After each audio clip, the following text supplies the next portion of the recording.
Thank you for joining us for WYFF News 4 at 6 o'clock. We are following several developing stories this evening. First, 17 passengers who were on board the hantavirus-plagued cruise ship are back in the United States. 2 of them now in Georgia to be monitored.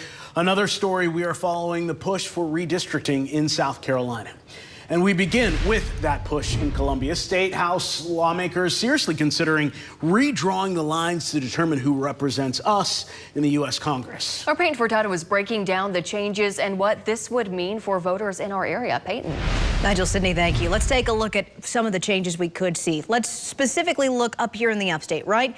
Greenville and Spartanburg, they would definitely have some changes, split in different ways. Pickens County is what I am really interested in over here. Pickens County would have to be split in 2 to be able to be a part of this map as it is right now. Lawrence County would be a part of a completely new district. Now, usually redistricting typically happens every 10 years right after the census.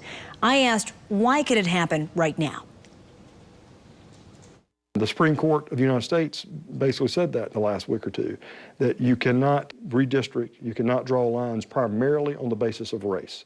And South Carolina's congressional districts were reviewed by the Supreme Court prior to this Louisiana decision, and the Supreme Court found that they were not based upon an impermissible redistricting based upon race. South Carolina lawmakers determined the lines that define the district you live in and who you can vote for in the U.S. House of Representatives.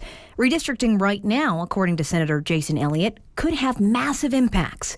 It will determine who controls the United States House of Representatives, whether that continues to be the Republicans or whether that would be going back to the Democrats. But it comes with immense challenges. The voters are the ones that will be confused with, things moving forward. Conway Belangia is South Carolina's Election Commission Executive Director. He says this could change where people vote, even who they're able to vote for. And if the congressional election is pushed back, those votes on June 9th would be really just ignored.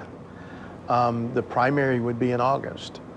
And so we don't want people confused that, oh, I voted in June for the person I wanted to vote for.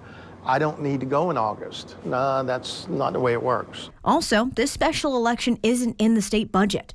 Belangia says it would cost taxpayers between $2.2 and $2.5 million, more if there's a runoff. This could also still be a political risk for Republicans. Frankly, I'm concerned that if you, as I've said before, that if you get cute with this and you start playing with it too much, that you could actually end up losing seats. The State House session convenes this Thursday at 5 p.m. Senators have until then to vote on whether to continue this conversation outside of session. What comes after is a sprint to the finish line. It normally takes months to redraw congressional maps. That's according to Jason Elliott. But Belangia says the State House would have until about July 4th if they want to make sure service members overseas can cast a vote.